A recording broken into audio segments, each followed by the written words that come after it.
Hello, welcome back, True Freedom Journeyers. So we're going to do a Q&A. We're going to answer a question that's been submitted today. Jess asks, how do you know when you have true freedom? One indicator is the temptation scale. When we have true freedom, we are at point 10 in that temptation scale. I would rather eat my own arm off. I would rather eat dog vomit off the street.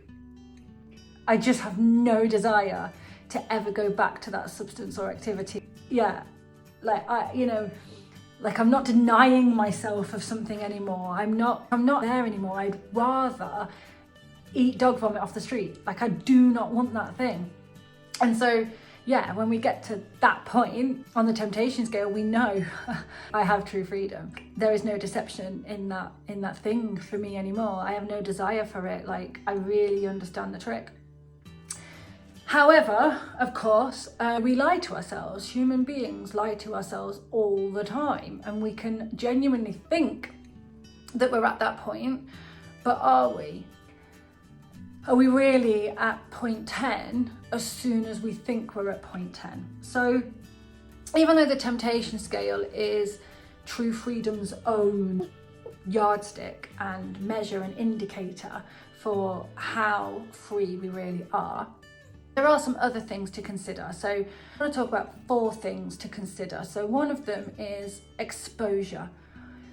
And this goes both ways. So exposure to truth. Exposure to seeing things in the new right way, exposure to the word of God, exposure to true freedom and keeping that coming, exposure to different sources of true freedom, the True Freedom books, the videos, the True Freedom YouTube channel, the Advanced Life course, which goes beyond addiction. That's not really about addiction, that's about overcoming and getting unstuck and just changing in whatever way we want to.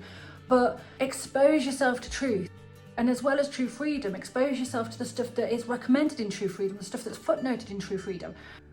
Expose yourself to truth. But then that goes the other way as well. Expose yourself to triggers. Carefully. Be in a safe environment. Like if you're in a rehab, brilliant. Okay, that's great. But in the safety of openness and honesty with a really good accountability partner or accountability group, with people around you that are praying for you and willing you on and want the best for you, in that safe place, don't avoid all triggers. Avoiding all triggers actually feeds the illusion. It feeds the lie because it tells the brain, I'm still vulnerable, I want this, but I can't let myself have it, so I've got to avoid triggers.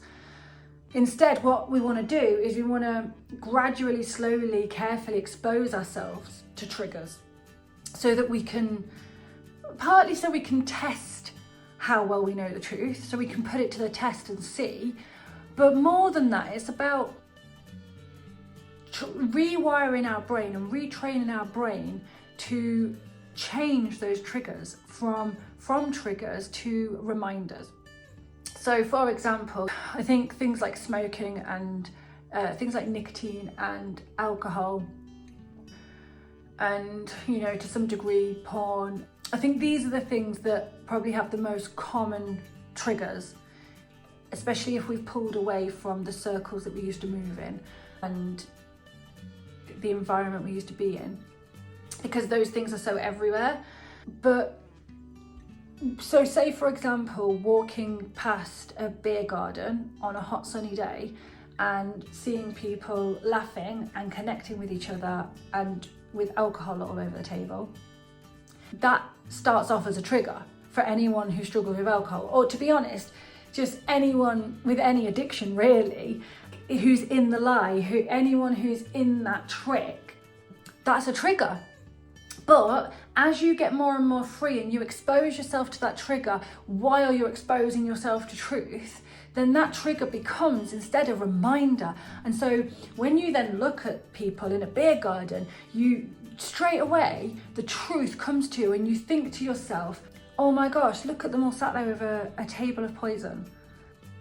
Like, society has really done a number on us, thinking that we connect better and laugh more with alcohol on the table, when actually, and this is part of the thing with exposure as well. So for example, years ago, my husband and I went to the Harvester, went to this restaurant with a whole bunch of other people, and about 2/3 of the people we were with were in the rehabs that we run. And they were going through recovery at different stages. And we'd all been out somewhere, I don't remember where it was, this was a while ago, and we all went to eat. And basically, yeah, we were all eating and we were having such a good time. Like, wherever we'd been had been really brilliant and successful and enjoyable, and we were all just having such a good time over this meal. Like, conversation was popping, like laughter was overflowing, we're having such a good time. Towards the end of the meal, the waiter came over to us and he was laughing. And we were like, looked at him like, what are you laughing for? And he was struggling to even say it because he was laughing so much. And he said, we've had multiple tables ask us to stop serving you alcohol. And he was laughing because he knew that none of us had had any alcohol. But we were so happy, people assumed that we had been drinking a lot. Like, we were happier in that restaurant with no alcohol than all the tables around us that had alcohol. And I remember, like, a couple of people in particular who were in our rehabs in Hope Centre Ministries at the time said, wow, that has just totally reframed alcohol for me. I always thought that I needed alcohol to be happy, to be laughing, to be connecting with people, to have that confidence to connect in this way. And I've just sat here and seen, like, and they, you know, both of them said in this conversation, I've actually laughed and connected more here today without any alcohol than I ever did with it. And so they've been exposed to this reframing. And so when you expose yourself to both at the same time, then you look at that beer garden and you then look at those people and you think of the time in that restaurant, whether it's your time in the restaurant or somebody else's that you heard about, like mine right now, watching this video, you've heard about mine, or whether it's some fact that you've clung to, or, you know, your statement of truth that you've memorized, or like parts of True Freedom, certain sentences where you're like, wow, the penny dropped when I read that. So then you memorized it, or you maybe made a poster of it and stuck it by your mirror or something to really get it in. Like, when you've got that exposure going on, exposure to the truth. If you want to write down sentences from True Freedom on post-it notes and stick them around your mirror and read them every time you brush your teeth. Like, while you're brushing your teeth, you can stand and look around the mirror and read the post-it notes. If you want to turn your statement of truth into a proper poster, you might do a digital one with images that speak to you. Expose yourself to the truth. And the more you do that, the more, as you expose yourself then to triggers, the truth will come to your mind and replace the lie behind the trigger. And so over time, one trigger after another actually becomes this constant reminder for truth. And when you see things or you hear things, or, you know, you'll be in a place that brings back a memory, or you'll smell something that takes you right back somewhere, and that would be a trigger in the past, but then you're like, oh yeah, that's how it works. Oh yeah, well, this is because of this, and my brain's doing this, and and I'm so glad I'm free now. So yeah, over time, expose yourself to the truth over and over in every single way you can find. Watching the videos, creating your own posters, sticking it on post-it notes, you know, reading the True Freedom books multiple times, reading them out loud and recording it and listening back to it. In every way you can, get that truth in you. And then meanwhile, carefully, in a safe environment with accountability, then expose yourself. I mean, a lot of times you can't avoid the exposure. There are going to be memories, there are going to be dreams, there are going to be scenes, there are going to be scenes in movies. But it's a case of not avoiding those triggers, but instead letting the exposure to the truth alter the exposure to the triggers. Hope that makes sense. Secondly, saturation. So this is leading on really from exposure. Saturate yourself in the exposure to truth. Fill yourself up so much on truth that you're running out of room for the lie. Like the lie can't get edgewise in.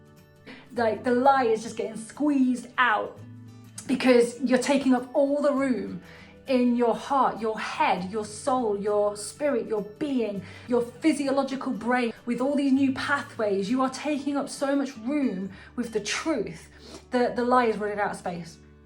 And so one of the ways you know when you have true freedom is when you see that there's no room for the lie anymore. Those triggers, they're not triggering you anymore. Things that people say, whether it's to you or in a movie when someone, something bad happens and someone's like, I need a stiff drink after that. There isn't even any room for that to actually take root and as how the lie works that has got all of society, because you're so full of the truth that straight away you hear that and you think, well, that just goes to show that, alcohol is totally associated with escapism and that's part of the addiction. It's not like the taste, and your mind goes straight to, oh, I used to feel like that, but now I understand that the substance doesn't actually make you feel better after the bad news. It just makes you unable to cope with the bad news as well. It delays it and then that festers it. And then the whole while you're damaging the reward center. So not only is the bad news, the trauma, the upset, the grief, not only is that festering and not being dealt with and actually becoming a core issue in our identity, but also meanwhile, the brain is then being malfunctioned to want more of that. So straight away,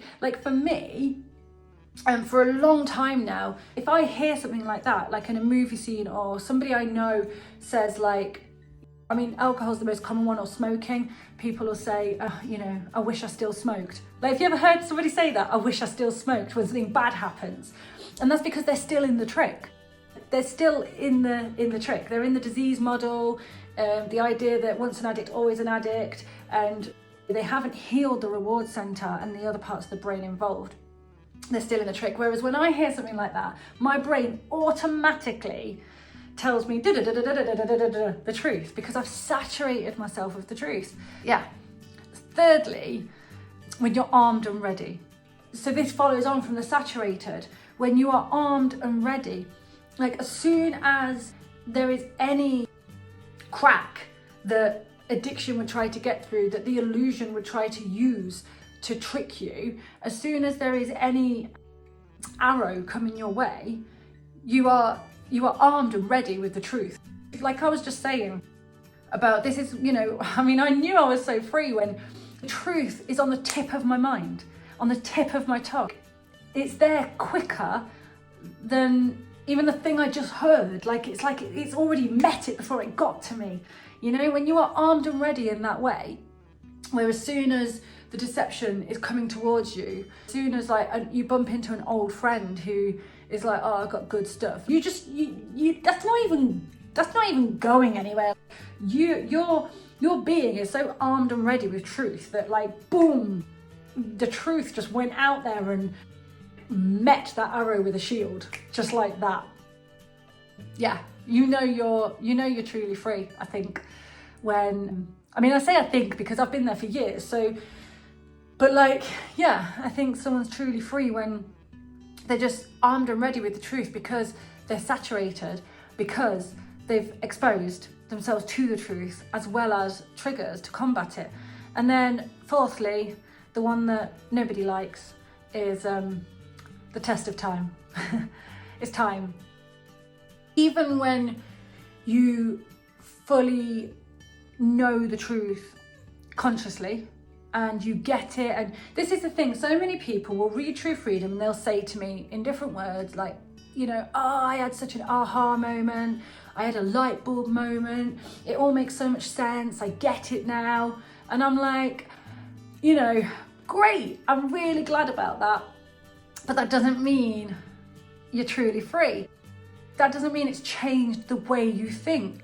You've had years and years and years of the lie forming in your brain, in your consciousness, in your soul, in your experiences.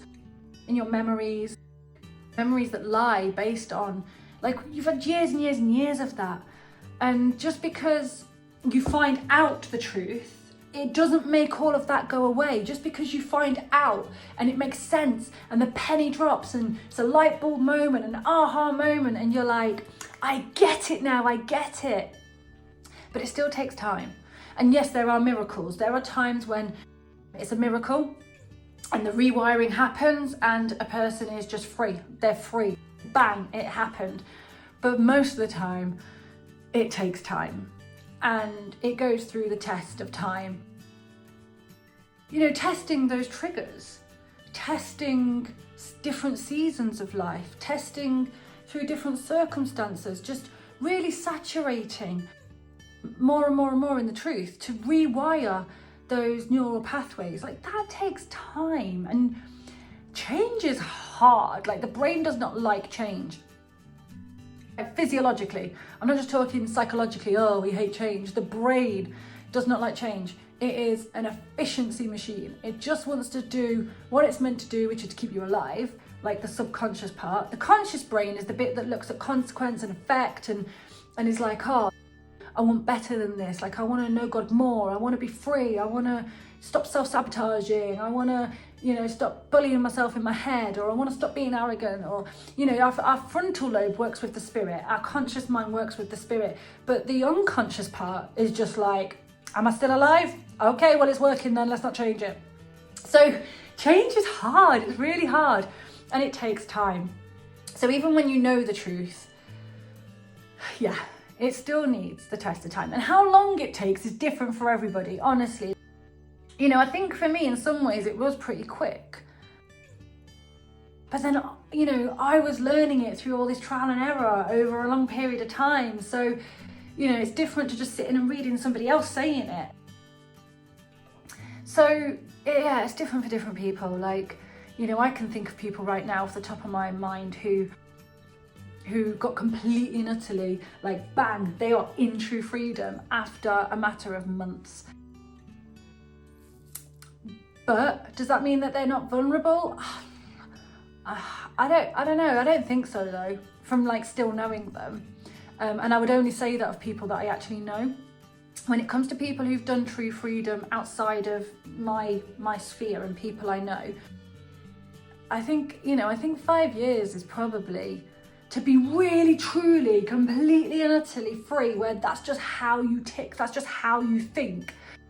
And it can take less than that, but I would say 5 years is a good time to be really certain. It's a good, yeah, like, yeah, you don't panic about rushing it past that, because way before that you're free enough to not go back there again. But it's just about being at that point where the old pathways are so replaced with the new ones, and the lies are just completely replaced with the truth. And like, that's just how you think, that's just how you tick. Yeah, you know, I don't think that happens overnight. And everybody's different, but yeah, I think it is always going to take time, unless there's a miracle. It's going to take time. And you know, how you think and how practiced you are at change, how practiced you are at, how practiced your brain is at changing is a big part of it as well.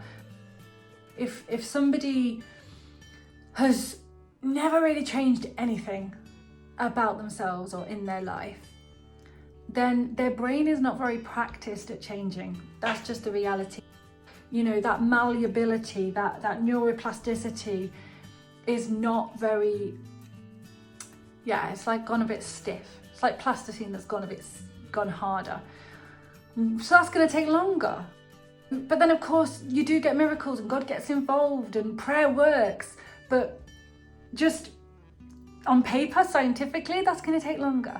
Whereas if you've got somebody who, you know, has got addicted and they're learning the truth, but you know, like for years they've been like learning a language, learning an instrument, overcoming perfectionism and procrastination, and you know, and meeting Christ and growing in Him and changing through Him. Like, if you've already got years of practicing change of the brain and of self, then yeah, you're going to be more malleable. Like, you know, the plasticine is warmed up, it's going to be easier to reshape it, so then it'll take less time. But that's just on paper. There's so many variables, there's so many aspects to this, like, you know, what people the addiction is connected to, what emotions it's connected to, and what emotions are connected to the people that are connected to it. Like, yeah, what age, like, it's just so many variables, and so it takes different people, different amounts of time. And the examples I've given are just examples, but there's so much. So yeah, just, and I think the thing is as well, if you're thinking like, oh my gosh, 5 years, like really, it could take 5 years. I would say enjoy the journey, enjoy learning the truth, enjoy getting the truth in you, embrace the success, embrace the achievement, embrace the growth, and enjoy it, and be like, you know, if you really throw yourself into like exposing yourself to the truth and saturating yourself in the truth, then like you're gonna have your own light bulb moments that aren't actually in true freedom. And the Holy Spirit is going to reveal things to you that you didn't even get out of true freedom. He's going to reveal things to you that he hasn't revealed to me. And so enjoy it, enjoy the digging, enjoy the exposure to truth, enjoy the saturation in truth, enjoy the changing from trigger to reminder. Enjoy that journey. Don't resent the fact that it might take years. Instead, be like, well, do you know what? Through those years, I'm just going to grow so much stronger because I'm going to keep on saturating myself in truth. And it's like the illustration in milestone 8 of the butterfly. You know, the little boy who sees a butterfly struggling to break out of its cocoon, and so the little boy like tries to help it out and breaks the cocoon open with tweezers or whatever. And then it breaks it open, and the butterfly, you know, emerges out and goes to fly, but its wings stick together and it falls and dies because the struggle was required in order to strengthen the butterfly's wings for flight. And I think as well, there's something about some like substance that's on the wings that needs to dry out over time. And so it's the same with this. Don't resent the process. Don't resent the time. Enjoy it. Enjoy how much you're going to grow through learning this truth. And like I've said so many times, I've said it in the books, I've said it in interviews, I say it in these videos, I've said it so many times. Addiction, when you really understand the truth about addiction, that opens up the truth to so many other things. When you make that change, it opens up so many other positive changes. So embrace that. Embrace that over these years, you're not just gonna end up being so completely free, but you're also gonna end up having changed that and having grown in that and having overcome that and having realized that and having had that revelation. Enjoy it. Enjoy the journey. Please, please don't resent it. I mean, it's great that we want to be totally free now, but we get so much stronger through the process. Part 4 of True Freedom actually uses these 4 pictures to talk about that transitional time between addict and ex-addict when we're going through true freedom. And it looks at these 4 pictures. You've got the train tunnel and the fact that while you're through the tunnel, and this is actually about the 8s on the temptation scale, that if a train comes while you're in the tunnel, it can take you back. But even though you had got so far through it, like you were getting there, but then, you know, if a train comes, there's no room, like it's going to take you back. Whereas when you are completely free and you're out the other side, the trains go past you. And then like training wheels on a bike, and the fact that we do need those training wheels, we do need those safety nets, we do need like the stair gate at the bottom of the stairs. But nobody puts a stair gate at the bottom of the stairs expecting a 35-year-old to still be using a stair gate. Like once that baby is old enough to walk stairs, you remove it. Like nobody puts training wheels on their bike and expecting to ride a bike with training wheels for the rest of their life. So, you know, over the years, we do have to put these things in place, but with true freedom, we put them in place knowing I'm not going to need this forever. This is just a season. This is just transition. I'm not going to need this forever. I'm going to be totally free. And then there's the image of the kite and the tension between the now and not yet, the where I'm gonna be and the where I am now, the the wisdom of boundaries today and the expectation of complete liberation in the future, like that tension that is actually required in order for a kite to soar.